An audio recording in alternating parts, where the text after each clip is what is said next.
거룩하신 삼위동질 하나님, 하나님께서는 저희들에게 이 땅을 통치하시고 또한 섭리하실 때 하나님의 정의로, 하나님의 공의로움으로 이 땅을 통치하시고 다스리며 섭리하십니다. 성경에서도 하나님은 정의로우시고 자비로우신 하나님이라고 그렇게 저희들에게 가르치고 있습니다. 정의가 무엇이고 자비가 무엇이고 공의가 무엇인지 어느 때는 신학적인 책에서도 공의, 정의를 구별하지 아니하고 그냥 섞어서 사용하기도 합니다. 그러다 보니까 저희들도 정의와 공의에 대해서 헷갈리고 이것이 어떤 것인지 감을 잡지 못할 때가 많습니다. 이 시간, 지난 시간에 이어서 계속해서 정의와 공의에 대해서 살펴보자 합니다. 성령께서 함께하여 주심으로 인해서 이것의 의미를 바르게 파악하게 하시었고 저희들은 하나님에게서 어떤 것을 받은 존재인지 다시 한번 저희들을 돌아보는 시간 되게 하여 주시옵소서. 성경에서는 공의와 정의를 사랑하시는 하나님이라고 말씀하셨습니다. 그리고 정의와 공의로 이 땅을 다스린다고도 말씀하셨습니다. 정의를 측량줄로 삼으시고 또한 공의를 저울줄로 삼으신다고 말씀하셨을 때 이 의미가 무엇인지 저희들 이 시간 성령께서 깨닫게 하시었고 이제는 이후로 정의에 대해서 공의에 대해서 바른 개념을 가지고 성경을 보며 신앙 고백서를 볼 수 있게 하여 주시옵소서. 예수님의 이름으로 기도합니다. 아멘. 자, 성경에는 정의라는 단어가 특별히 구약에서 그렇죠. 정의라는 단어와 함께 공의 또는 자비라는 단어가 나옵니다. 도대체 어느 때 정의라고 말씀하고 어느 때 공의 또는 자비라고 말씀하시느냐? 이 시간에는 이것을 살펴보겠습니다. 역대상 18장 14절 말씀을 한번 보겠습니다. 다윗의 통치가 어떠했는지 역대상 18장 14절에 다윗은 이렇게 이스라엘 백성들을 통치했습니다. 하나님으로부터 받아서 이렇게 통치했는데 역대상 18장 14절 제가 읽겠습니다. 다윗이 온 이스라엘을 다스려 모든 백성에게 정의와 공의를 행할세라 나왔습니다. 이스라엘 백성들을 다윗은 어떻게 다스렸다고요? 정의와 공의로 다스렸습니다. 이것은 시편 33편의 5절에 하나님도 이렇게 행하십니다. 33편 5절에 그는 공의와 정의를 사랑하시며 세상은 여호와의 인자하심이 충만하도다. 그래서 공의, 정의 이것은 늘 함께 나타납니다. 자, 그렇다면 공의로 다스린다는 것이 무엇이고 정의로 다스린다는 것은 무엇이냐는 것이죠. 기독교 강요에서도 의인은 공의의 심판을, 유기된 자는 정의의 심판을 받는다고 가르치고 있습니다. 우리 웨스트민스터 신앙고백서 33장 2항에서도 이거 안 찾아봐도 우리 많이 찾아봤던 것이니까 알겠죠? 33장 2항에서도 자비의 영광으로 명시하시고 또 정의의 영광으로 명시하신다라고 말씀하고 있습니다. 자비의 영광, 다른 말로 공의의 영광이죠. 또 정의의 영광 함께 나옵니다. 이사야 28장 17절에도 하나님은 정의를 측량줄로 삼으시고 이사야 28장 17절에 정의를 측량줄로 삼으시고 공의로 저울추로 삼으시니 라고 말씀하고 있습니다. 여기서도 공의, 정의 함께 나옵니다. 어쨌든 공의든 정의든 공통점은 의라는 단어입니다. 의롭다가 전제되어 있습니다. 의롭다라는 것은 법정적 개념입니다.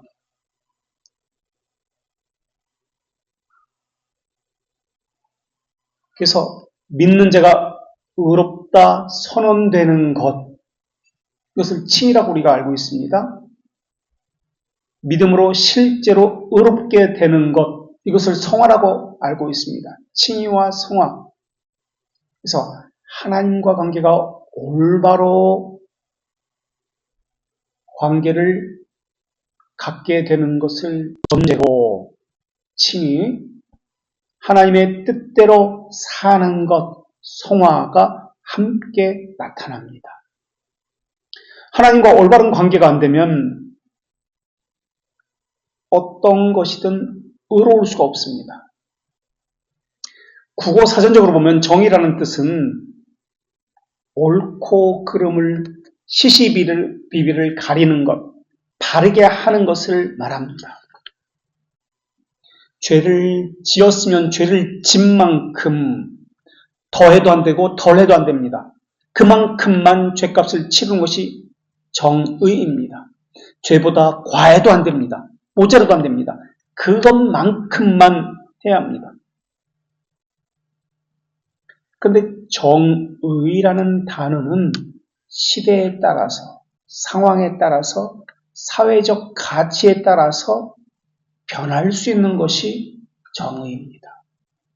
시대에 따라서, 상황에 따라서, 사회적 가치에 따라 변할 수 있는 것을 정의라고 이야기합니다.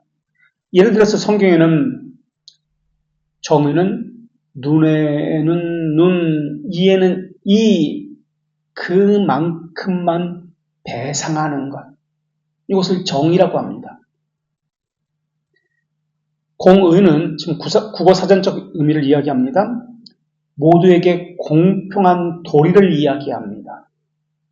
사회적 약자를 배려하는 것을 포함하는 것이 공의고, 정의는 사회적 덕목, 법적 덕목인데요. 정의는 저스티스라고 우리가 이미 배워서 알고 있죠. 영어로 저스티스, 공의는 righteousness입니다. 정의는 히브리어로 미슈파트라고 이야기합니다. 미슈파트. 가해자에게 벌을 주어서 사회적으로 피해자가 없도록 법률적을 행동을 하는 것. 가해자에게 벌을 주어서 사회적으로 피해자가 없도록 하는 법률적 행위를 정의 미슈파트라고 합니다. 공의는 체데카라고 합니다. 체데카. 억압받는 사람에게 관심을 갖는 것. 그래서 동정하고 긍휼히 여기는 것.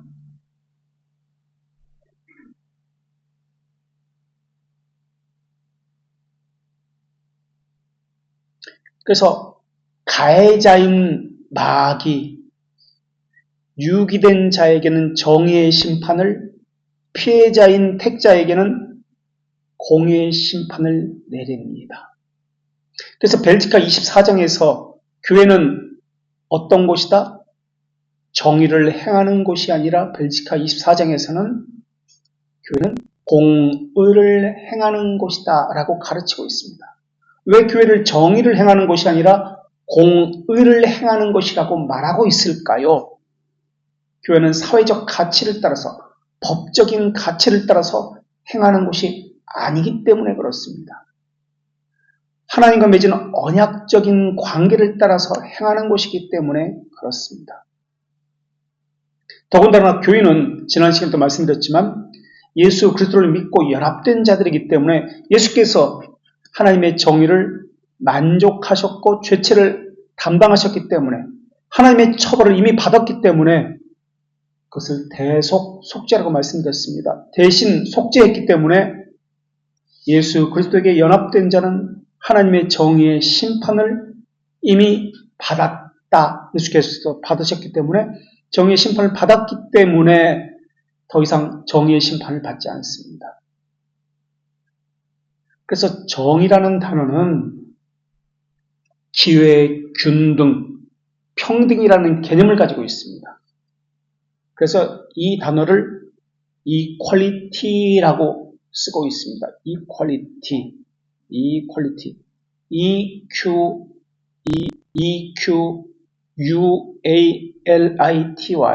equality, equality, 균등, 평등, 이게 정의라는 개념이고요. 공은 equity라는 단어를 씁니다. equity, equity, equity,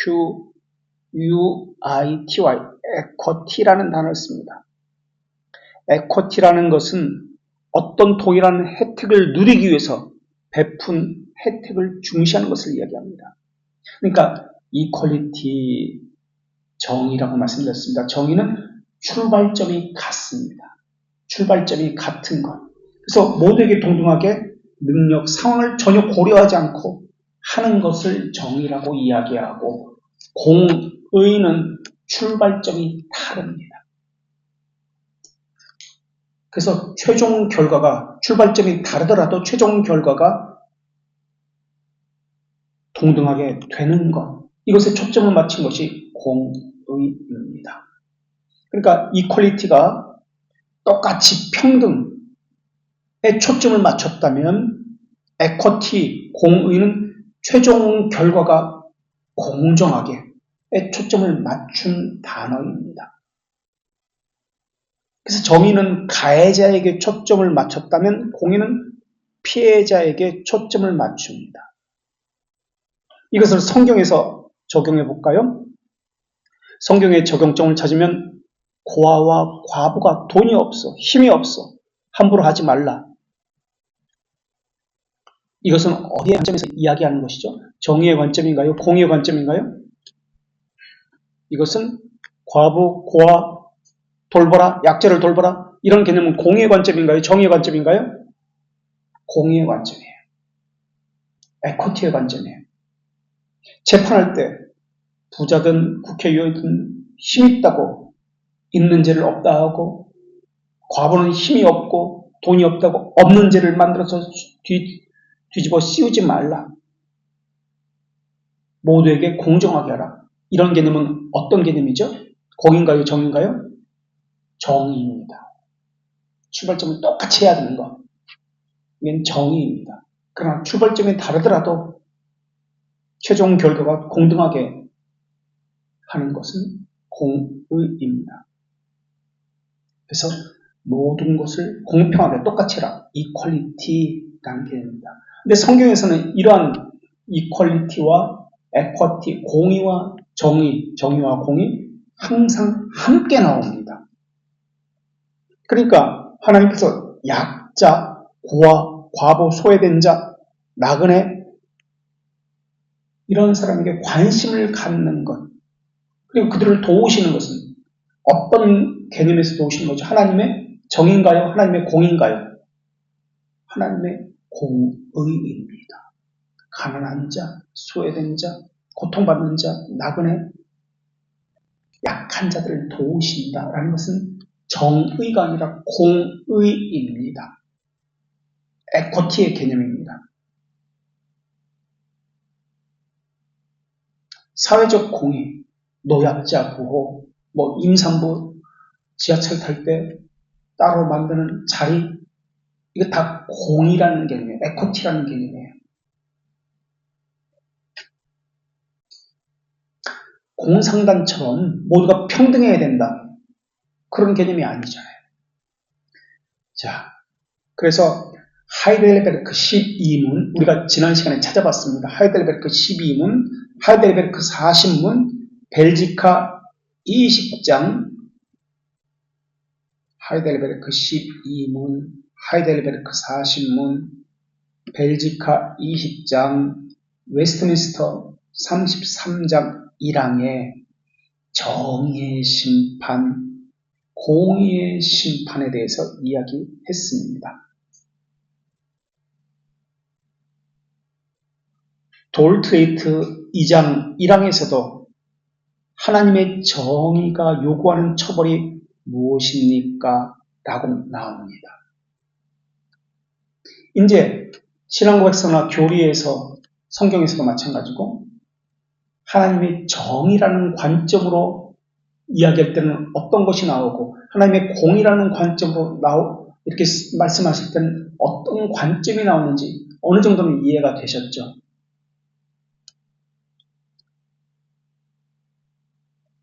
하나님의 공의는 가난한 자, 고아, 과부, 소외된 자에게 관심을 둡니다. 그렇기 때문에 소외된 자, 가난한 자, 어려운 자, 고통받는 자, 힘이 없는 자에게 관심을 두기 때문에 공의라는 단어는 라이처스니라는 단어는 성경에서 또 어떤 단어로 표현되어지죠?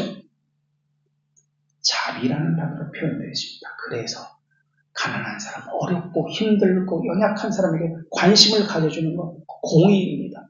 그렇기 때문에 이것은 다른 단어로 자비다라고 표현되어지는 거예요. 그래서 하나님의 자비, 하나님의 공의, 동일한, 다른 단어이지만 동일한 개념을 가지고 이렇게 사용하고 있습니다.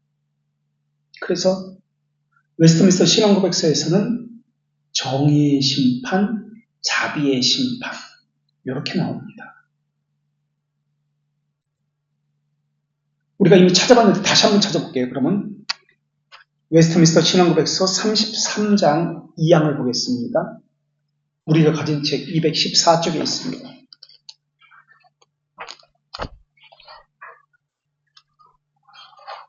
웨스트민스터 신앙고백서 맨 마지막 장 2항을 보겠습니다.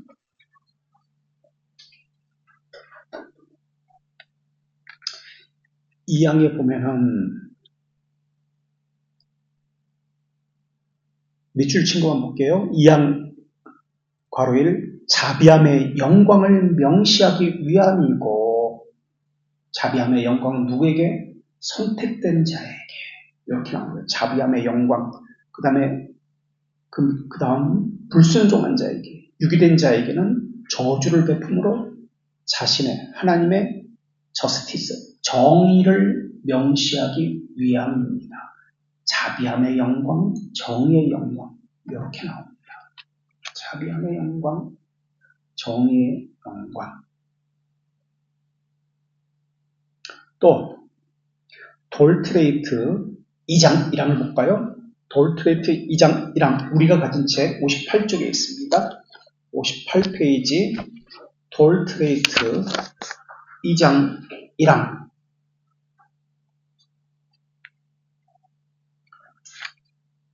2장 1항의 제목이 하나님의 정의가 요구하는 처벌입니다. 하나님의 정의가 요구하는 처벌. 하나님은 가장 자비로울 뿐만 아니라 가장 정의롭습니다. 여기 보니까 자비, 다른 말로 공의, 그리고 정의, 완전한 공의, 완전한 가장이라는 단어 아침에 했던 것이죠.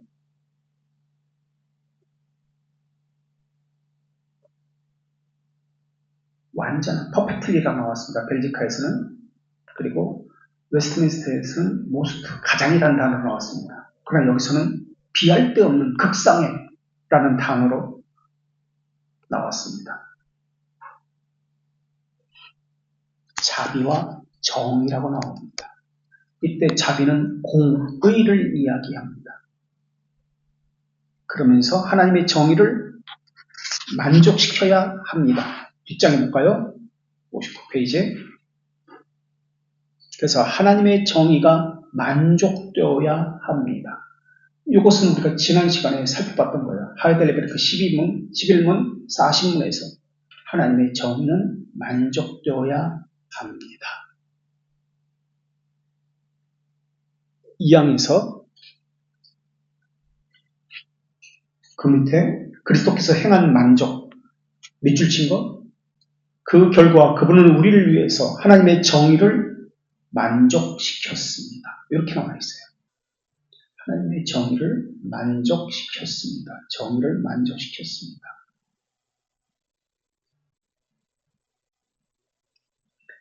하이델베르크에서 가장 중요한 것이 12문 그리고 40문이라고 말씀드렸습니다. 하이델베르크를 어떻게 해석했느냐? 12문과 40문 그러니까 정의와 공의를 어떻게 해석했느냐에 따라서 하이델베르크를 바르게 알고 있느냐, 그렇지 않느냐가 결정됩니다. 우리가 돌트레이트를 공부할 때 처음에 돌트레이트의 키워드가 몇 항이라고 말씀드렸죠? 돌트레이트의 맥이라고 말씀드렸습니다. 성경은 어디 몇 장 몇 절이죠? 돌트레이트의 키워드. 성경은 요한복음 3장 16절. 요것을 푸는 것이 돌트레이트 어디에 나오죠? 돌트레이트 1장 2항이 요한복음 3장 16절을 해석해 놓았습니다. 그래서 돌트레이트의 뼈대는 요한복음 3장 16절. 다시 말하면 돌트레이트 1장 2항입니다. 전체를 해석하는 틀이에요. 이게 돌트레이트 1장 2항, 요한복음 3장 16절 해석입니다. 마찬가지예요. 하이델베르크 뼈대, 하이델베르크 12문 또는 하이델베르크 40문입니다. 그것은 무엇입니까? 정의와 공의에 대한 설명입니다. 그래서 인간 구원을 말하기 전에 하이델베르크는 이 뼈대로 설명하겠습니다. 돌트레이트가 요한복음 3장 16절 가지고 설명했던 것처럼 하이델베르크도 11문, 12문, 40문 영광, 그러니까 공의의 영광, 공의와 정의를 설명합니다. 이게 하이델베르크 교리문답서의 뼈대입니다. 라고 합니다.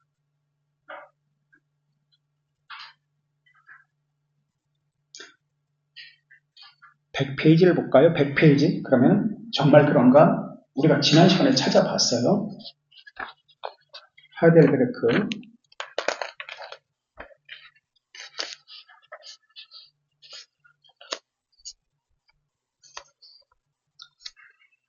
11문부터 볼까요? 11문. 12문도 마찬가지입니다. 11문. 그런데 하나님은 역시 자비로운 분 아닙니까? 자비에 대해서 나왔습니다. 하나님은 자비로운 분이면서 동시에 어떤 분입니까? 정의로운 분입니다. 공의로운 분이면서 동시에 정의로운 분입니다. 그래서 그분의 정의는 무엇을 요구됩니까? 몸과 영의 영원한 처벌을 요구합니다. 처벌을 요구합니다. 영원한 처벌. 하나님의 정의는 처벌을 요구합니다. 몸과 영혼에 대해서. 이 처벌은 우리 지난 시간에 했던 겁니다. 두 가지 처벌이 있습니다. 대교리문답 20과 19번에서는 몸과 영혼에 대한 처벌은 이 땅에서의 일시적 처벌이 있고 영원한 세계에서의 영원한 처벌이 있습니다. 이게 대교리문답 29번에 나옵니다. 일시적 처벌, 이 땅에서의 처벌은 내적인 처벌이 있고 외적인 처벌이 있습니다. 그게 하나님의 정의예요. 하나님의 정의는 만족되어야 합니다. 자, 12문 바로 밑에 하이델베르크 12문. 인간 구원을 설명하기 위해서 하이델베르크의 신앙 교리문답서를 설명하기 위해서 그 뼈대를 지금 설명하는 겁니다.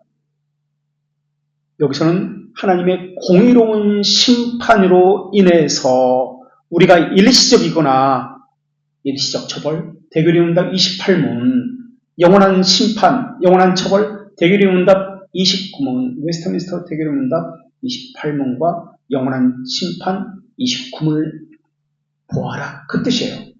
영원한 심판을 받을 수밖에 없다면 그 처벌을 피하거나 다시금 호의를 받을 수 있는 길은 전혀 없습니까? 하나님은 자신의 정의를 만족시켰으므로 이렇게 나옵니다. 하나님의 정의를 어떻게 만족시켰습니까? 몸과 영으로 처벌을 받으심으로.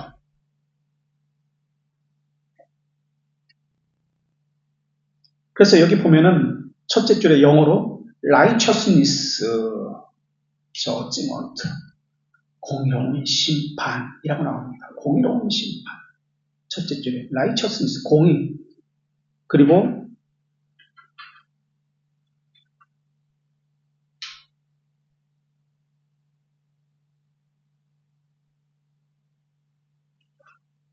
또 정의의 심판이 나오는데,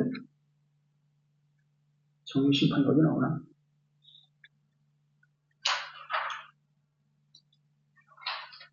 11문에 나오네, 11문에. 저스티스. 그래서 하이델베르크 12문은 하이델베르크의 뼈대인데, 이것을 다른 말로 뭐라고 하냐면 개혁신학의 핵심인 언약신학이다 라는 것입니다.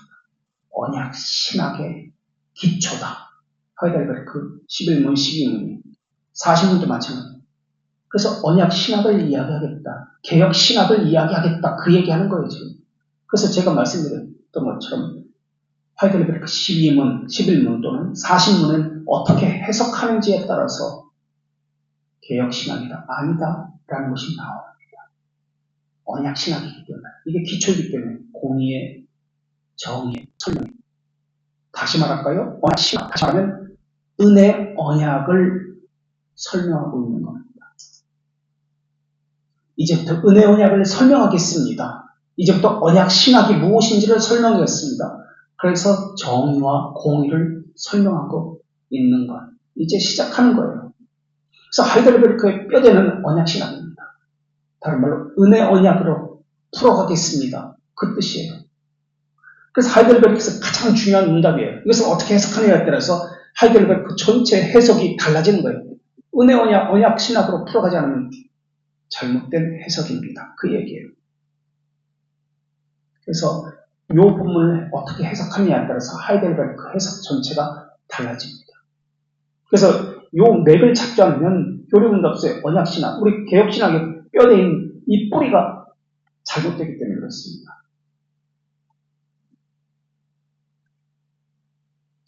그래서 하이델베르크 11문과 12문에서는 공의, 정의가 나옵니다. 그 설명이 나옵니다. 그리고 아까 돌트레이트 2장 1항에서도 우리가 찾아봤죠. 정의 또 공의가 동시에 나옵니다. 돌트레이트도. 그러니까 돌트레이트, 하이델베르크 동일한 관점을 가지고 썼구나라는 것을 우리가 알 수 있습니다. 돌트레이트 2장도 하이델베르크와 같이 언약신학 또는 은혜 언약이라는 관점으로 예수 그리스도의 구속에 대해서 설명하고 있구나라는 것을 알 수 있습니다. 제가 다시 한번 그러면 돌트레이트 2장 1항하고 지금 둘 다 은혜 언약이라고 말씀드렸습니다. 은혜 언약 또는 언약신학이라고 말씀드렸습니다. 둘을 비교해 봅시다. 지금 돌트레이트 2장 1절을 제가 읽겠습니다. 여러분은 하이델베르크 11문을 펴놓고 제가 읽는 것과 비교해서 보세요. 하이델베르크 11문 100페이지를 펴놓고 제가 돌트레이트 2장 1항을 읽겠습니다. 자, 하이델베르크 11문을 보세요. 제가 읽겠습니다. 하나님은 가장 자비로울 뿐 아니라 가장 정의롭습니다. 지금 돌트레이트 읽는 거예요. 하이델베르크 읽는 게 아니에요. 돌트레이트 2장이랑 하나님은 가장 자비로울 뿐만 아니라 가장 정의롭다. 그분의 정의는 그분의 무한한 위험에 반하여 범한 우리의 죄들이 처벌받아야 할 것을 요구한다. 똑같죠. 하이델베르크 2장 1항과 교리문답서 돌트레이트 2장 1항과 하이델베르크 11문은 똑같아요. 이야, 기가 막히네. 어떻게 이렇게 연도도 다르고 지은 사람도 다른데 어떻게 똑같이 이렇게 말할 수 있지?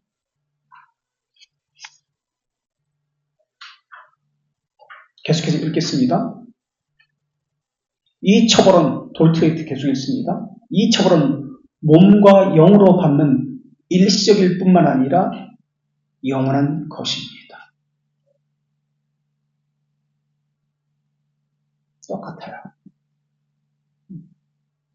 이게 대규륜문답, 웨스트민스터 대규륜문답 28문과 29문에서 이것을 또 설명하고 있어요.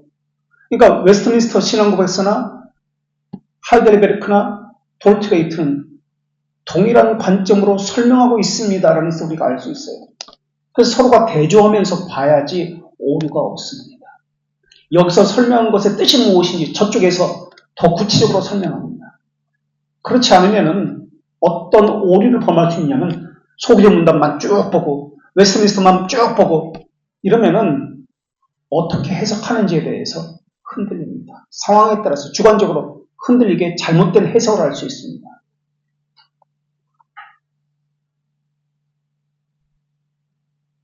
계속해서 읽을까요? 돌트레이트. 하나님의 정의에 만족하지 않고는 우리는 결코 이 영원한 벌에서 벗어날 수 없습니다. 개혁신학의 핵심이 언약신학인데요. 또는 은혜 언약인데요.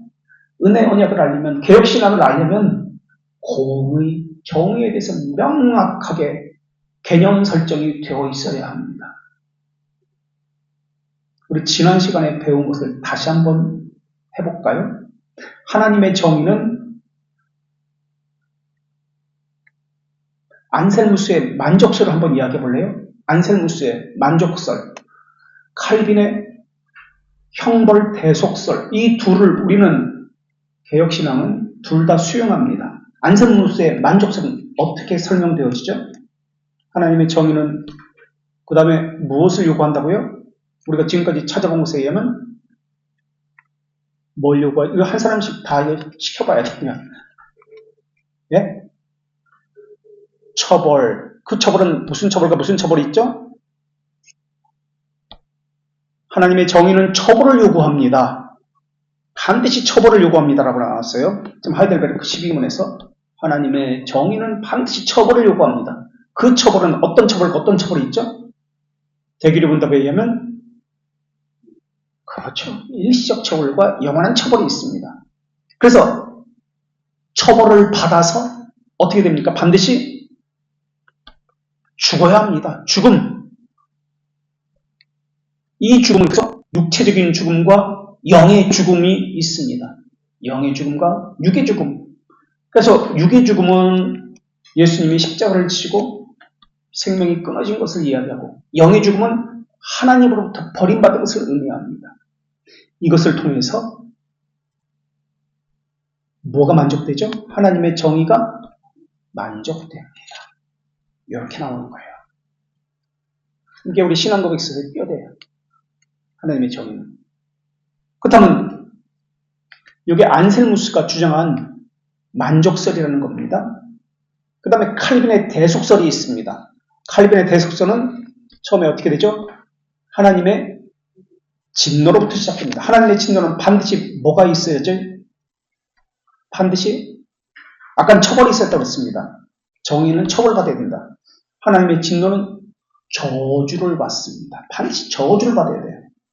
저주를 받기 위해서 어떤 것들이 있었죠? 예수님의 제물, 속죄의 제물 또는 희생 제물이 있어야 합니다.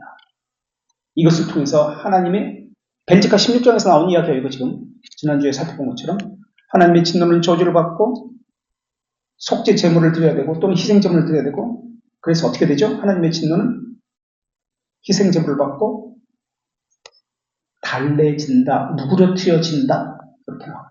달래진다, 누그러뜨려진다.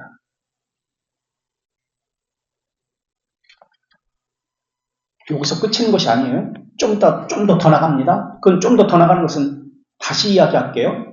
이것까지는 지난 시간에 배운 거예요. 이걸 안셀무스의 만족설, 칼빈의 형벌 대속설이라고 이야기하고, 개혁신앙은 이 둘 다를 수용합니다. 여기서 끝인 거 아닙니다. 좀 더 설명 들어갑니다. 그리고 하나님의 선택은 우리가 지난 시간에 했던 걸 얘기합니다. 휴먼이 아니다. 휴먼은 물질적 존재, 가시적 사람을 뜻할 때 존재로서의 휴먼을 이야기합니다. 그런 하나님의 선택은 우리 돌트레이트 1장 7항에서 지금 우리가 돌트레이트 1장 7항 하고 있습니다. 하나님의 선택은 휴먼이 아니라 뭐죠? 영어로 퍼슨입니다. 퍼슨이라를 선택했을 때 이 퍼슨이라는 단어는 인격체로서의 사람을 선택한 것이다 라고 했습니다. 물질로서 사람을 선택한 것이 아니에요. 인격적인 관계로서, 인격체로서의 사람, 인격을 하나님은 선택했습니다. 돌트레이트 1장 7장 1절에서 그래서 휴먼이라고 쓰지 않고 퍼슨이라는 단어를 썼습니다. 주체로서 개별적인 권리를 가진 인격적 존재로서의 사람을 이야기합니다. 그렇다면 심판은 무엇에 대한 심판일까요? 어떤 사람에 대한 심판일까요? 공의로운 심판, 정의로운 심판, 인격적인 심판과 관련되어 있습니다.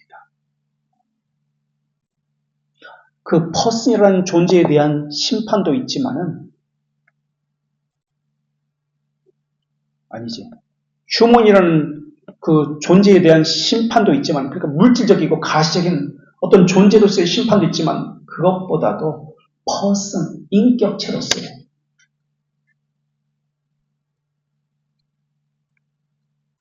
개별적 권리를 가진 주체로서의 그 사람에 대한 심판을 이야기합니다. 자, 공의로운 심판, 정의로운 심판은 하나님의 심판이 가장 옳습니다. 여기에 중점을 둔 심판입니다. 공의로운 심판은 라이처스니스의 심판은 하나님의 심판은 가장 옳습니다. 라는 것에 가장 옳고 지혜롭고 의롭습니다. 라는 것에 중점을 둔 표현이 공의의 심판입니다. 하나님의 결정은 옳습니다. 정의의 심판은 실제 처벌하는 것에 관심을 둔 표현입니다. 처벌에 관심을 둔 것, 처벌에 중점을 둔 표현이 정의의 심판입니다. 처벌 자체에 중점을 둔 것이 정의의 심판이고 하나님의 판단, 하나님의 결정에 그것이 옳다는 것에 중점을 둔 것이 공의의 심판입니다. 그래서 아무리 선택된 자라도 중생의 경험이 있기 전에는 유기된 자와 다를 바가 없습니다. 저는 여러분에게 이런 중생의 경험이 부족하다는 것을 알고 있습니다. 아무리 선택된 자라 할지라도 중생의 경험이 없으면 유기된 자처럼 그렇게 행합니다. 감정대로, 자기 상황대로, 자기 생각대로 행합니다. 하나님을 경험하는 훈련이 필요합니다.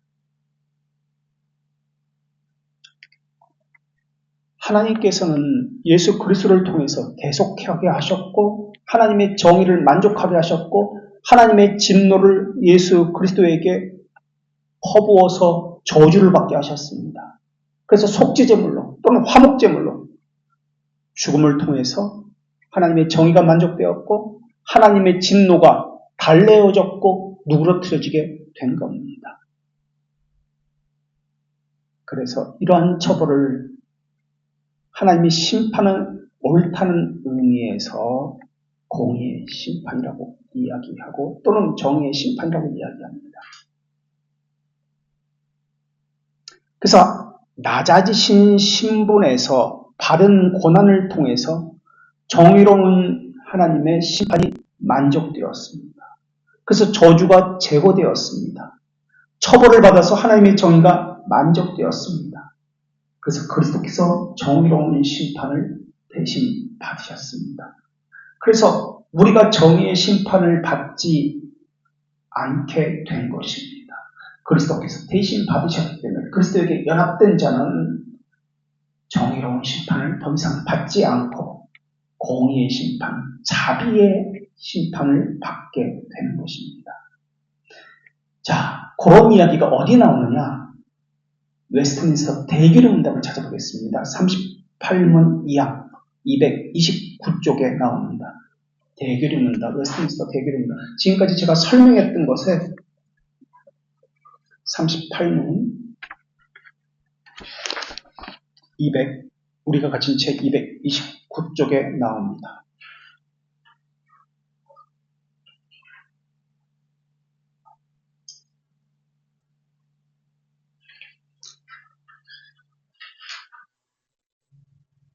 38문 2항 229쪽 우리가 가진 책.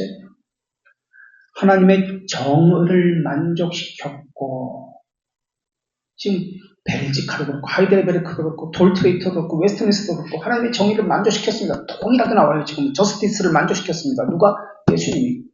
하나님의 호의를 얻게 되었고 특별한 자를 구입하고 자신의 영을 그에게 주고 모든 적을 정복하고 그리고 그들에게 영원한 구원을 주기 위해서 이런 일을 했습니다. 이렇게 나옵니다. 자, 다시 한번 볼까요? 이곳에 자세히 예수님이 어떤 사역을 했는지, 하나님의 정의를 만족시키기 위해서 어떤 사역을 했는지 그 이야기가 나옵니다. 다시 한번 볼게요. 하나님의 정의를 만족시키기 위해서, 그분의 호의를 얻기 위해서, 특별한 자를 구입하고 속량하기 위해서 어떻게 했습니까? 자신의 영을 그들에게 주고 자신의 영을 그들에게 주고 그리고 그들의 모든 적을 정복하고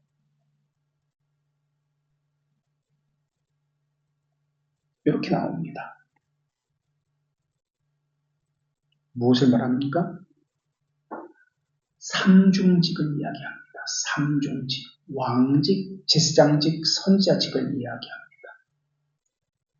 뭐가 선지자직이고 뭐가 왕직이고 뭐가 제사장직이죠? 여기서 예수님이 행하신 것들 보세요. 정의를 만족시키기 위해서, 그분의 호의를 얻기 위해서 그리스도는 삼중직을 했습니다.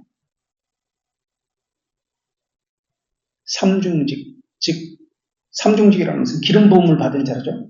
기름 부음을 받은 자, 어떤 단어죠? 한 단어로 기름 부음을 받은 자는 어떤 단어죠? 그리스도. 그렇죠. 그리스도. 그리스도라는 단어를 말하고 있습니다. 삼중직. 그리스도의 사역과 관련해서 하나님의 정의가 만족되었습니다. 예수님의 사역을 통해서.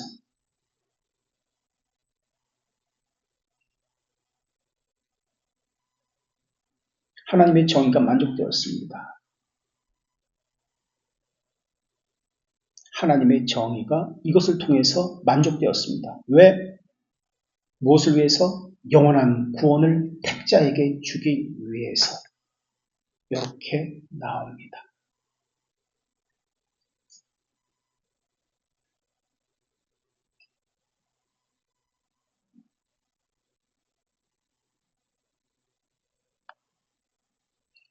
여기에 무슨 직분이 나오나요? 자신의 영을 그들에게 주고 적을 정복하고 왕직, 선지자직, 제사장직 한번 말해보세요. 지금 38문에서 삼중직이 나옵니다.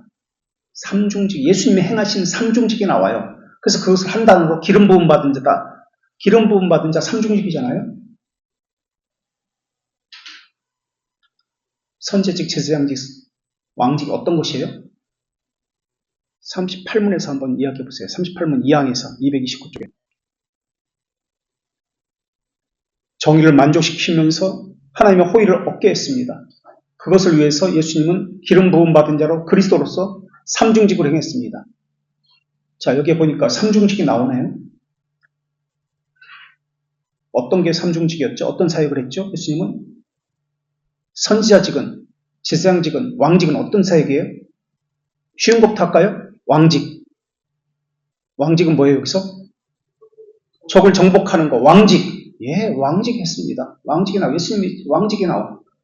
그 다음은 선지자직, 제사장직은 뭐예요? 선지자직, 제사장직. 어떻게? 제사장직은 뭐예요? 자신의 영을 그들에게 주고, 제사장직? 조금 더 위로 가볼까? 선지자직은 뭐가 관련돼요? 말씀 사역과 관련되죠. 제사장직은 제물이 되는 것과 관련돼요. 중보자, 제물이 되는 것, 산제물이 되는 것, 자기를 내어주는 것, 이게 제사장직이에요. 그죠? 제물. 다시 얘기해 보세요. 그러면 제사장직은 특별한 자를 구입하고 속량하고 특별한 자를 구입하고 제사장, 이게 예수란 뜻이잖아요. 자기 백성을 구원하기 위해서 예수라는 뜻. 제사장직이에요. 속량하고 이게 제사장직이에요. 자신을 내어준 것이에요. 그들을 구원하기 위해서 내어준 것, 예수라는 뜻. 이게 제사장직을 이야기해요. 선지자직은 말씀 사역과 관련해요. 자신의 영을 그들에게 주고 믿음에 적용을 합니다. 성령께서 그들에게 믿음을 부어주시고 그들에게 믿음을 견고하게 하십니다. 지켜주십니다. 선지자적 사역을 합니다. 그래서 처음부터 따지면 제사장, 선지자, 왕직을 합니다. 이것을 읽어낼 수 있어야 돼요. 예수님이 이 삼중직을 통해서 그리스도라는 것을 삼중직을 통해서 입증하셨고, 왜? 그들에게, 택자들에게 구원을 주기 위해서입니다.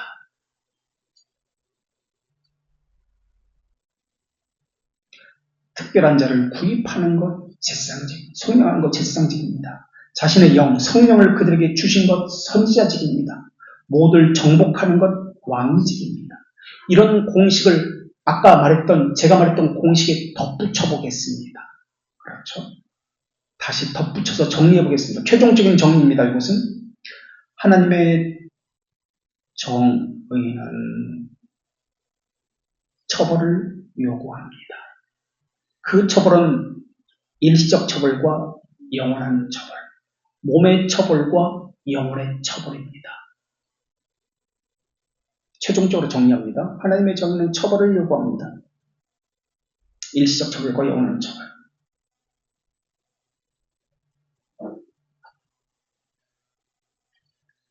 몸에 대한 처벌, 영혼에 대한 처벌. 이것은 희생점을 만족되어야 합니다.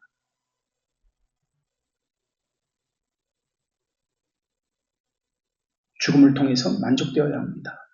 그죠? 하나님 정의가 만족된다. 그런데 누가 어떤 사역을 통해서 이것이 만족됐습니까? 지금 여기 보니까 38문에 보니까 요 신앙 교리문답서 이 문답도 써놓으면 더 좋아요.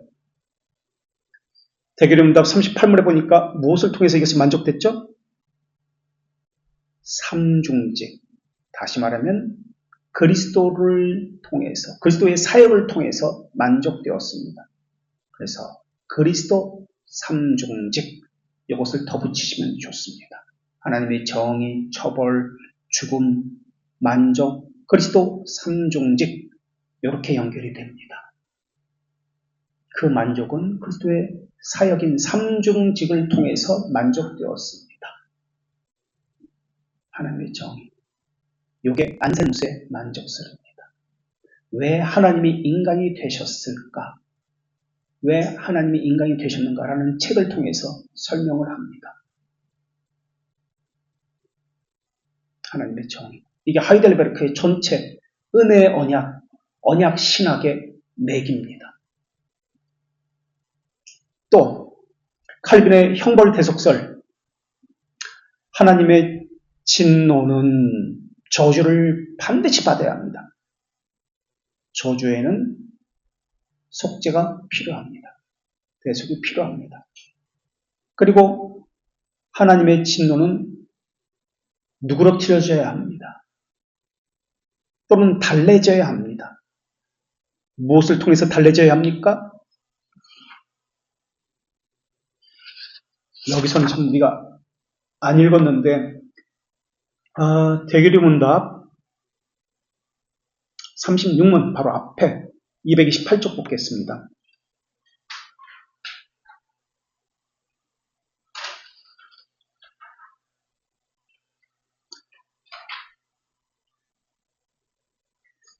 (228쪽에) 35문 제일 위에 밑줄 친 거, 은혜 언약의 본질 실체이신 그리스도께서 밑줄 친 거, 같은 은혜 언약의 방식은 말씀 선포 세배 이런 것들로 나타났다. 36문 은혜 언약의 중보자는 누구입니까? 은혜 언약의 유일한 중보자는 예수 그리스도이십니다. 그분은 하나님의 영원한 아들이시고 성부와 한 본질이고 동등하십니다. 완전히 구별된 두 본성과 한 위격을 영원토록 지닌 하나님이시고 인간이셨습니다. 현재도 계속해서 그러합니다. 자, 이것을 첨가해야 돼요. 다시 말하면 하나님의 진노는 저주를 필요로 합니다. 그리고 속죄제물, 희생제물이 필요로 합니다. 그리고 이것을 통해서 누그러뜨려져야 합니다. 달래져야 합니다. 어떻게 달래집니까? 중보자를 통해서. 중보자. 중보자는 어떤 분입니까? 신성과 인성을 지닌 두 본성을 지녔습니다.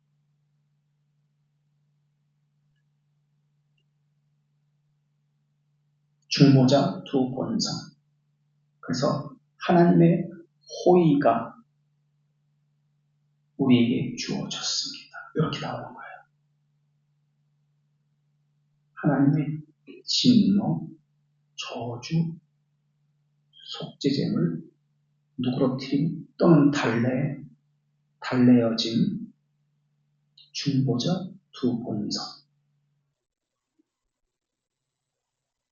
그래서 이것을 하나님의 정의가 만족했다. 하나님의 진노가 달래어졌다라고 이야기합니다.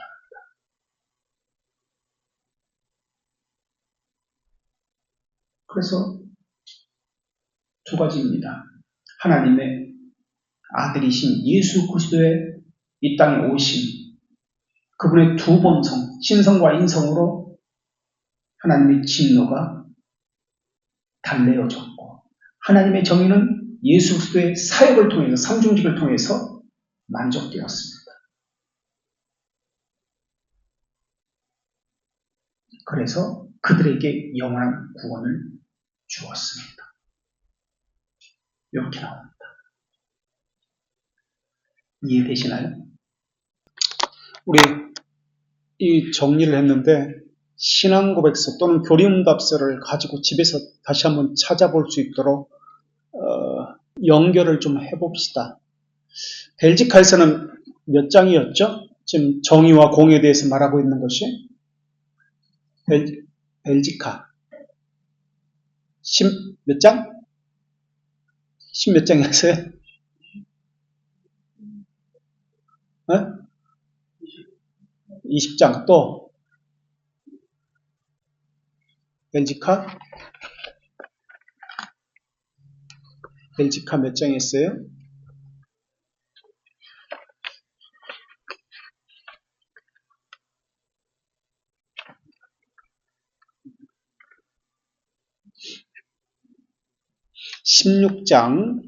벨지카 16장 자비함과 영광을 이야기했죠. 16장에서. 그리고 20장에서 이야기했죠. 20장 자비와 영광에 대해서 이야기했습니다. 그리고 돌트레이트 2장 1항에서 이야기했습니다. 자비와 공의와 정의에 대해서 2장 1항에서 이야기했고요. 또 하이델베르크 11문, 12문, 40문에서 이야기했습니다. 그 다음 웨스트민스터 신앙고백서 몇 장에서 이야기했죠? 네? 물론 33장. 그 앞에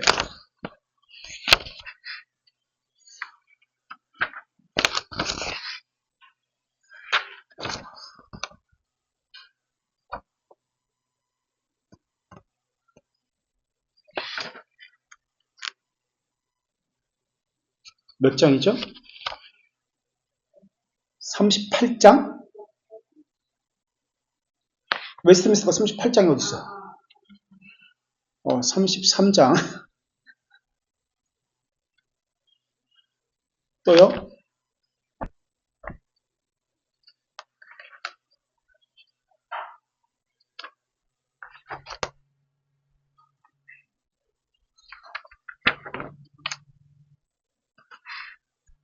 또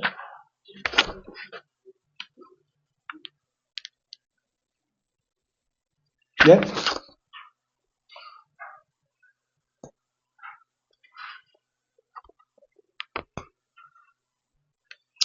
7장 써놓으세요. 웨스트민스터 신앙법에서 7장 언약의 방법으로 그들에게 나타났다. 순종의 조건이었다.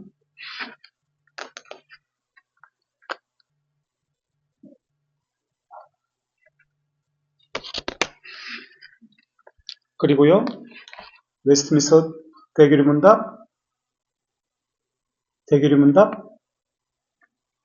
38문 집에 가셔서 이것을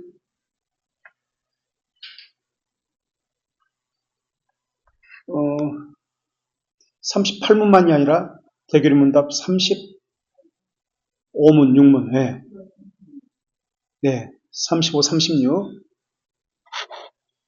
은혜 언약이라는 개념 이것을 연결해서 한번 다시 정리를 해보세요. 하나님의 정의는 어떻게 되고 처벌을 받아야 되고 하나님의 진노는 어떻게 되고 누구로서야 되고 그래서 중보자, 그리스도, 삼중직 이것을 정리를 좀 해보셔서 자기가 다시 개념 정리를 바르게 해놓으셔야 됩니다. 그래서 그리스도의 사역과 관련되어서 하나님의 정의가 만족되어졌다. 그래서 영원한 구원을 주시기 위해서다.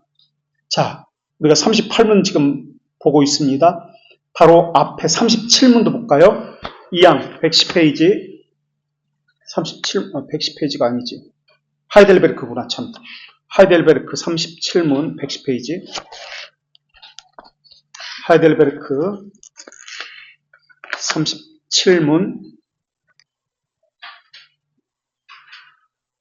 37문 2양 하이델베르크 37문 우리가 가진 책 110쪽에 있습니다. 37문 두 번째 여기 보니까 몸과 영으로 하나님의 진노를 참고 견뎠고 이렇게 나왔습니다. 몸과 영으로 하나님의 진노를 견뎠고 37문도 추가해야 되겠네요. 진노를 견뎠고 유일한 속죄제물로 아까 제가 하나님의 진노 속죄제물 그렇게 연결시켰습니다. 속죄제물로 속죄물과 같은 수단으로 그분이 영원한 저주, 하나님의 진노, 하나님의 저주, 속죄제물, 몸과 영으로 저주를 받았고 누그러뜨렸고 달래졌고 중보자 두 번 성 하나님의 호의를 얻었습니다. 하나님의 호의는 의와 영생을 우리를 위해서 얻었습니다. 이렇게 나옵니다.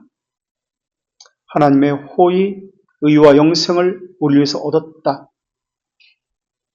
하나님의 진노, 저주, 속죄제물, 하나님의 호의, 즉 의와 영생을 얻은 것 이렇게 나옵니다. 그렇죠? 37문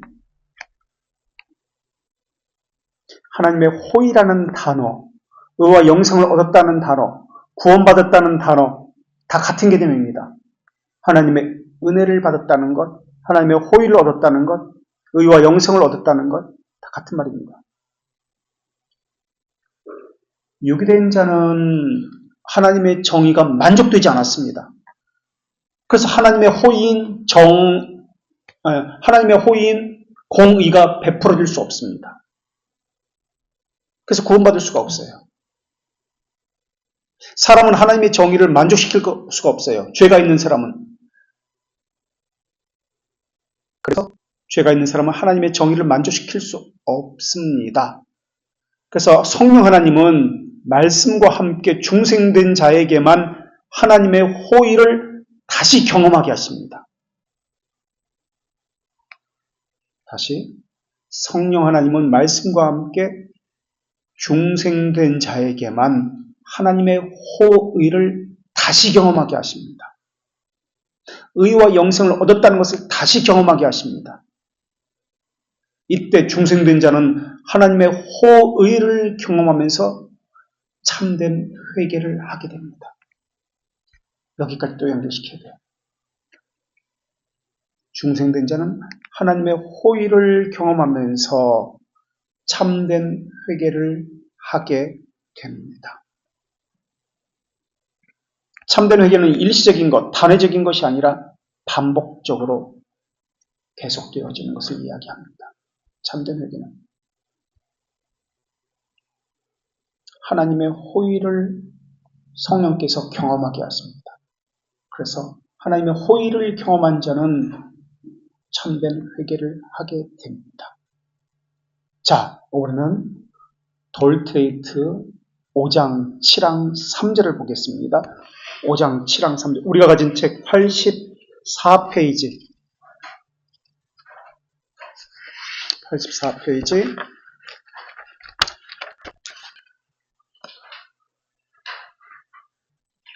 84페이지. 5장 7항 3항. 우리 1, 2, 3절로 나눴다는 거 다시 말씀드릴까요? 1, 지상에서 1이라고 써놓으세요. 이 책에는 우리는 없습니다. 1, 지상에서 했나요? 써져 있나요? 네, 써져 있죠? 그럼 다시 한번. 1, 지상에서 이런 타락 가운데 2는 하나, 둘, 셋, 네 번째 줄. 또 다시금 3은 밑에서 다섯 번째 줄. 또 믿음으로 말미암아 3이라고 써놓으세요. 하나, 둘, 셋, 넷, 다섯째 줄. 믿음으로 말미암아. 지금 여기 보겠다는 거예요. 3. 다섯째 줄 밑에서 또 믿음으로 말미암아 화해된 하나님의 호의를 이라고 나옵니다. 하나님의 호의를. 하나님의 호의. 여기서도 하나님의 호의라고 나와 있습니다. 그렇죠? 우리가 아까 하이델베르크 37문에서 본 하나님의 호의라는 단어가 여기서도 하나님의 호의를 다시금 경험하여 라고 나옵니다. 다시금 경험하여.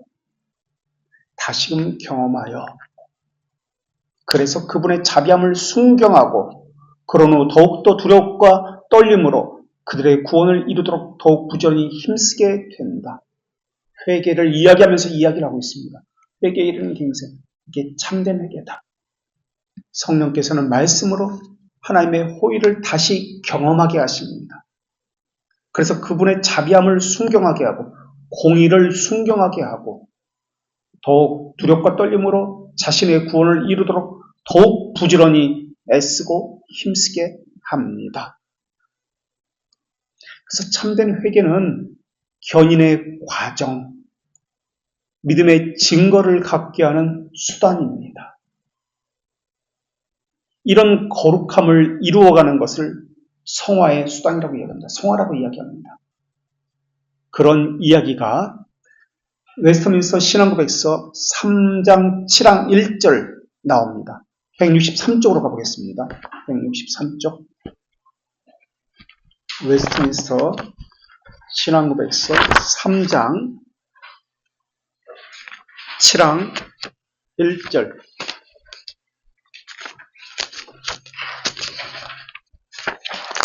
(3장 7항 1절) 163쪽에 있는 웨스트민스터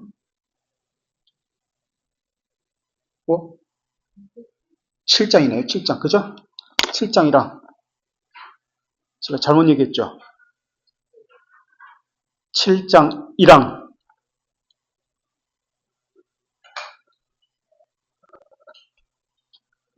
자, 죄송해요. 163쪽에 있는 7장 웨스트민스터 1항 1절.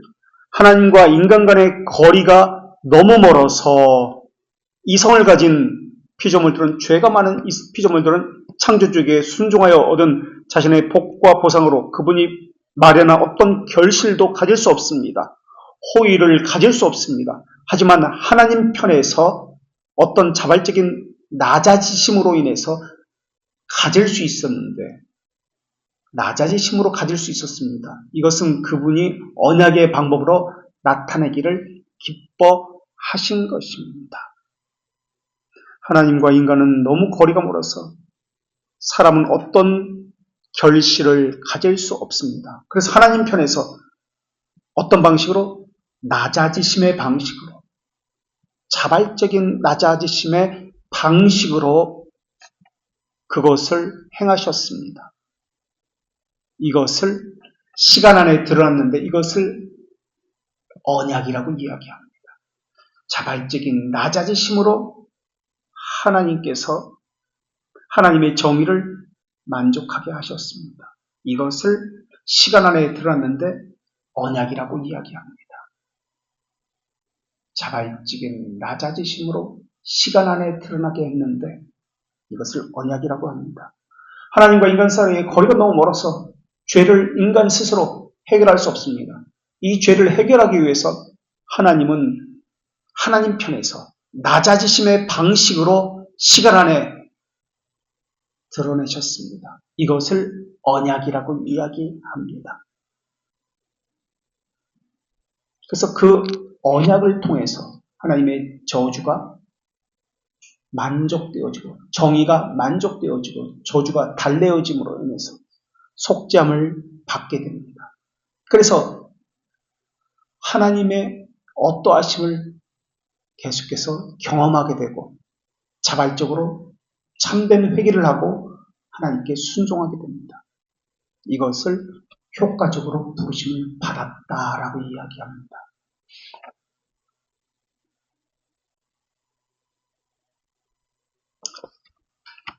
이번에는 웨스트민스터 대기름 신앙고백서 8장 5항 1절을 보겠습니다.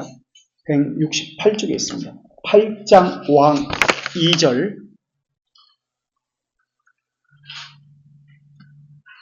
8장 5항 8장 5항 168쪽에 있습니다. 완전한 순종, 영원한 성령으로 말미암아 자신을 희생제물로 자신을 하나님께 단번에 드렸고 주 예수님은 성부의 정의를 온전히 만족시켰습니다. 온전히 만족시켰다 계속 나옵니다. 그리고 그분은 성부께서 자신에게 준 모든 자를 위해서 택자를 위해서 화해되었습니다. 화목하게 했습니다. 하늘나라에 있는 영원한 기업을 구입하셨습니다. 이렇게 나옵니다.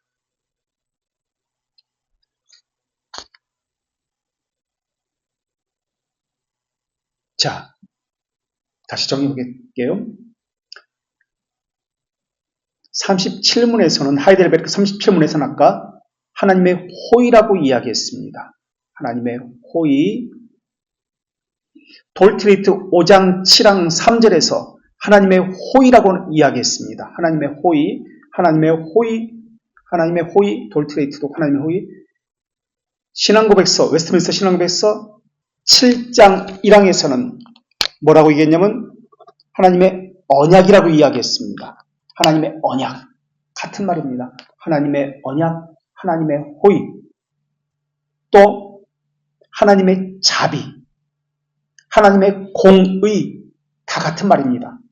하이델베르크 12문, 하이델베르크 40문, 벨지카 20장에서는 하나님의 자비라고 했습니다. 하나님의 자비. 하나님의 호의를 대기름 문답 38문 2항에서는 영원한 구원을 얻는 것이라고 했습니다. 하나님의 호의, 하나님의 은혜, 하나님의 언약, 하나님의 공의, 하나님의 자비, 구원을 얻는 것, 다 같은 말이에요.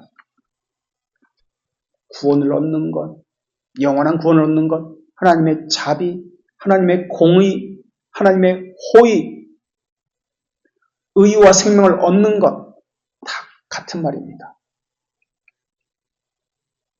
영생을 얻는 것, 다 같은 말이에요. 하이델베르크 37문에서는 영생을 얻는 것, 하나님의 호의, 의와 영생을 얻는 것, 모든 원수를 이기는 것, 하나님의 정의를 만족하는 것, 하나님의 공의, 하나님의 진노를 달래는 것, 구원 얻는 것, 하나님의 언약을 성취, 다 같은 말이에요. 하나님의 은혜의 성취, 의와 생명을 얻는 것, 구원을 얻는 것, 하나님의 정의를 만족하는 것, 모든 원수를 이기는 것, 하나님의 공의를 얻는 것, 언약의 성취, 하나님의 진노를 달래고 누구리트리는 것, 다 같은 말이에요.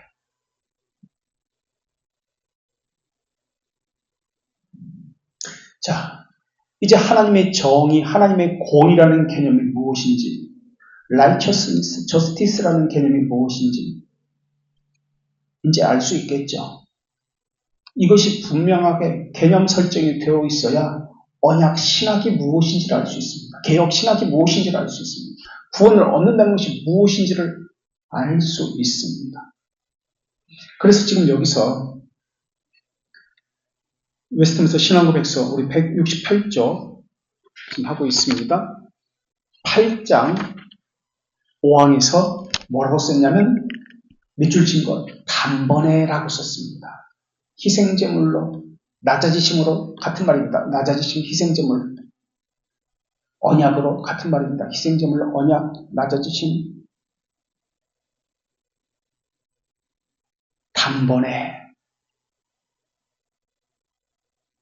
단번에는 완전하게 완벽하게 다른 것을 더 첨가할 필요 없이 이런 뜻입니다. 단번에 하나님께서 정의를 완전히 만족하게 하셨기 때문에 하나님의 진노가 완전히 누그러뜨려졌기 때문에 예수 그리스도께서 행하신 정의의 완전한 만족과 순종으로 하나님께서 호의를 하나님의 자비를 하나님의 공의를 우리에게 베푸십니다. 구원을 베푸십니다. 의와 생명을 베푸십니다. 이것을 선택된 자에게 의가 전가된 것이다 라고 이야기합니다. 의가 전가된다. 그래서 법정적 신분만이 아니라 거룩을 베풀고 전가한 것입니다. 이것 때문에 택자는 정의의 심판을 받는 것이 아니라 공의의 심판을 받습니다. 우리 여기까지 하고